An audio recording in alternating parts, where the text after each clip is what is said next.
Good evening. As we speak, our nation faces a multitude of challenges. At home, our top priority is to recover and rebuild from a recession that has touched the lives of nearly every American. Abroad, our brave men and women in uniform are taking the fight to Al-Qaeda wherever it exists. And tonight, I've returned from a trip to the Gulf Coast to speak with you about the battle we're waging against an oil spill that is assaulting our shores and our citizens. On April 20th, an explosion ripped through BP Deepwater Horizon drilling rig, about 40 miles off the coast of Louisiana.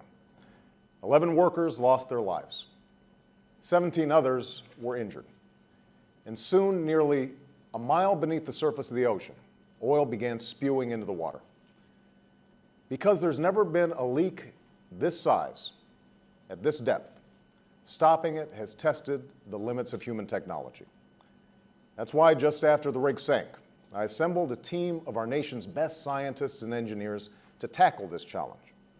A team led by Dr. Stephen Chu, a Nobel Prize-winning physicist and our nation's Secretary of Energy. Scientists at our national labs and experts from academia and other oil companies have also provided ideas and advice. As a result of these efforts, we've directed BP to mobilize additional equipment and technology. And in the coming weeks and days, these efforts should capture up to 90% of the oil leaking out of the well. This is until the company finishes drilling a relief well later in the summer that's expected to stop the leak completely. Already, this oil spill is the worst environmental disaster America has ever faced. And unlike an earthquake or a hurricane, it's not a single event that does its damage in a matter of minutes or days. The millions of gallons of oil that have spilled into the Gulf of Mexico are more like an epidemic, one that we will be fighting for months and even years. But make no mistake, we will fight this spill with everything we've got for as long as it takes. We will make BP pay for the damage their company has caused. And we will do whatever's necessary to help the Gulf Coast and its people recover from this tragedy. Tonight, I'd like to lay out for you what our battle plan is going forward, what we're doing to clean up the oil, what we're doing to help our neighbors in the Gulf, and what we're doing to make sure that a catastrophe like this never happens again. First, the cleanup. From the very beginning of this crisis, the federal government has been in charge of the largest environmental cleanup effort in our nation's history, an effort led by Admiral Thad Allen, who has almost 40 years of experience responding to disasters. We now have nearly 30,000 personnel who are working across 4 states to contain and clean up the oil. Thousands of ships and other vessels are responding in the Gulf. And I've authorized the deployment of over 17,000 National Guard members along the coast. These servicemen and women are ready to help stop the oil from coming ashore. They're ready to help clean the beaches, train response workers, or even help with processing claims. And I urge the governors in the affected states to activate these troops as soon as possible.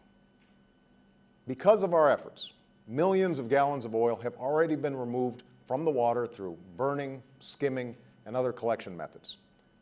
Over 5.5 million feet of boom has been laid across the water to block and absorb the approaching oil. We've approved the construction of new barrier islands in Louisiana to try to stop the oil before it reaches the shore. And we're working with Alabama, Mississippi, and Florida to implement creative approaches to their unique coastlines. As the cleanup continues, we will offer whatever additional resources and assistance our coastal states may need. Now, a mobilization of this speed and magnitude will never be perfect, and new challenges will always arise. I saw and heard evidence of that during this trip. So if something isn't working, we want to hear about it. If there are problems in the operation, we will fix them. But we have to recognize that despite our best efforts, oil has already caused damage to our coastline and its wildlife. And sadly, no matter how effective our response is, there will be more oil and more damage before this siege is done. That's why the second thing we're focused on is the recovery and restoration of the Gulf Coast. You know, for generations, men and women who call this region home have made their living from the water. That living is now in jeopardy. I've talked to shrimpers and fishermen who don't know how they're going to support their families this year. I've seen empty docks and restaurants with fewer customers, even in areas where the beaches are not yet affected. I've talked to owners of shops and hotels who wonder when the tourists might start coming back. The sadness and the anger they feel is not just about the money they've lost. It's about a wrenching anxiety that their way of life may be lost. I refuse to let that happen. Tomorrow, I will meet with the chairman of BP and inform him that he is to set aside whatever resources are required to compensate the workers and business owners who have been harmed as a result of his company's recklessness. And this fund will not be controlled by BP. In order to ensure that all legitimate claims are paid out in a fair and timely manner, the account must and will be administered by an independent third party.